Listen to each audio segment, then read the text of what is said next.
નમસ્કાર મિત્રો, જય હિન્દ, જય ભારત. સ્વાગત છે તમારું આપણી YouTube channel government pension salary info ન્યૂઝમાં. તો મિત્રો, ગુજરાત વૃદ્ધ પેન્શનરો અને વિધવા મહિલાઓ માટે ખાસ યોજનાઓ જાહેર થતાં તમામમાં આનંદનો માહોલ છે મિત્રો.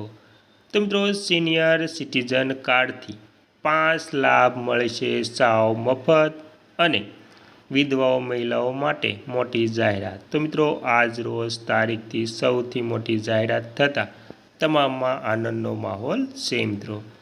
તો મિત્રો, શું છે તમામ વાત વિગતવાર જાણીએ તો મિત્રો, સિનિયર સિટીઝન કાર્ડ સરકાર દ્વારા 2026માં વરિષ્ઠ નાગરિકો માટે સિનિયર સિટીઝન માટે ઘણી નવી સુવિધાઓ જાહેર કરવામાં આવી છે.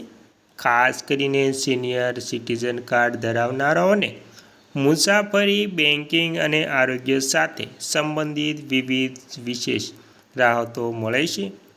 આ પગલાંનો હેતુ વરિષ્ઠ નાગરિકોને સાવધ અને આરામદાયક જીવન જીવવાનું છે મિત્રો, તેમજ તેમની રોજિંદી જરૂરિયાતોને સરળ બનાવવાનું છે મિત્રો. અને મિત્રો, મુસાફરીમાં વિશેષ રાહત. તો મિત્રો, સિનિયર લોકો માટે ટ્રેન, બસ અને હવાઈ મુસાફરી પર છૂટ મળશે. રેલવેમાં ખાસ કરીને ડિસ્કાઉન્ટ અને આરામદાયક બુકિંગ વિકલ્પ પણ ઉપલબ્ધ રહેશે. આ ઉપરાંત તેમને અલગ અલગ સ્થળોએ અને નેશનલ હોલિડેઝ પર પણ વિશેષ સુવિધાઓ આપીશું, જેથી વરિષ્ઠ નાગરિકોને યાત્રા વધુ સુખદ અને આરામદાયક બને મિત્રો. અને મિત્રો, ત્યારબાદ બેન્કિંગ અને નાણાકીય લાભ. સિનિયર સિટીઝન કાર્ડ ધરાવનારાઓ માટે બેન્કિંગ સેવાઓમાં સરળતા લાવવામાં આવી છે. બેંકમાં ખાતામાં ટ્રાન્ઝેક્શન, લોન અને ફાઇનાન્સિયલ પ્રક્રિયા ઝડપી અને સરળ બની છે. ખાસ કરીને પેન્શન જમા, એફડી, આરડી અને લોનની સુવિધાઓમાં વરિષ્ઠ નાગરિકોને વિશેષ પ્રાથમિકતા આપવામાં આવશે મિત્રો. અને મિત્રો, ત્યારબાદ આરોગ્ય સેવાઓમાં રાહત. તો મિત્રો, આ કાર્ડ ધરાવનારાઓ માટે આરોગ્ય ક્ષેત્રે પણ સુવિધાઓ વધારી છે, જેમાં હોસ્પિટલોમાં સારવાર પર છૂટ, નફાકારકતા ચેકઅપ પેકેજ, મેડિકલ કિટ અને આયુષ્ય ભથ્થું જેવા લાભો સામેલ છે. આ પગલાં વરિષ્ઠ નાગરિકોની આરોગ્ય સંરક્ષણ મજબૂત બનાવવામાં અને ખર્ચને ઘટાડશે મિત્રો. અને મિત્રો, કેવી રીતે લાભ મેળવવા? તો મિત્રો, વરિષ્ઠ નાગરિકોએ સિનિયર સિટીઝન કાર્ડ મેળવવા માટે નજીકની સરકારી કચેરી અથવા તો ઓનલાઈન પોર્ટલ પર અરજી કરવી પડશે. અરજી સાથે આધાર, ઉંમર અને ઓળખના પુરાવા જમા કરાવવું ખૂબ જ જરૂરી છે. કાર્ડ મળ્યા પછી તમામ ઉપરોક્ત સુવિધાઓ મળી શકાશે મિત્રો. અને મિત્રો, સરકાર દ્વારા સિનિયર સિટીઝન કાર્ડ ધરાવનારા વરિષ્ઠ નાગરિકોને મુસાફરી, બેન્કિંગ અને આરોગ્ય સેવાઓમાં વિશેષ રાહત આપવામાં આવી રહી છે.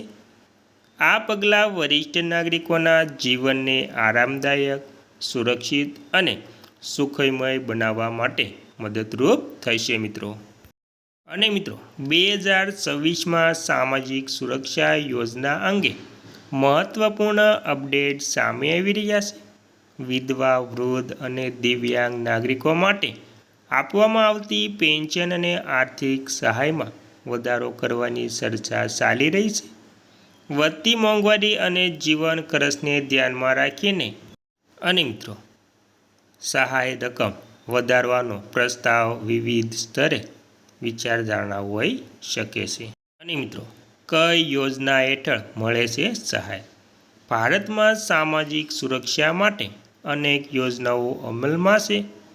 Indira Gandhi national old age pension scheme હેઠળ વૃદ્ધ નાગરિકોને માસિક પેન્શન આપવામાં આવે છે.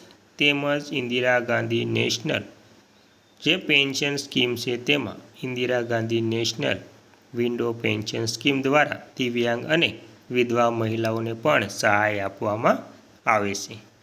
અને મિત્રો, આ યોજના કેન્દ્ર અને રાજ્ય સરકારની ભાગીદારી હેઠળ અમલમાં આવે છે, તેથી રકમ રાજ્ય પ્રમાણે બદલાઈ શકે. અને મિત્રો સહાયમાં કેટલો વધારો થઈ શકે? કેટલાક રાજ્યો દ્વારા પેન્શન રકમમાં વધારો કરવાની જાહેરાત થઈ છે, અથવા તો કેન્દ્ર સ્તરે માર્ગદર્શિકા પણ સુધારાઈ થઈ છે. વધારો થવાની લાભાર્થીઓને માસિક આર્થિક સુરક્ષા વધુ મળે અને જીવન નિર્વાહ સરળ બનશે. અને મિત્રો લાભાર્થીએ શું કરવું જોઈએ? પેન્શન માટે KYC અને આધાર લિંકિંગ પૂર્ણ હોવું જરૂરી છે. બેંક ખાતું સક્રિય અને ડીબીટી મારફતે જોડાયેલા હોવા જોઈએ. જો પેન્શન બંધ અથવા તો અટકી હોય તો તાલુકા કચેરી અથવા સામાજિક ન્યાય વિભાગનો સંપર્ક કરવો.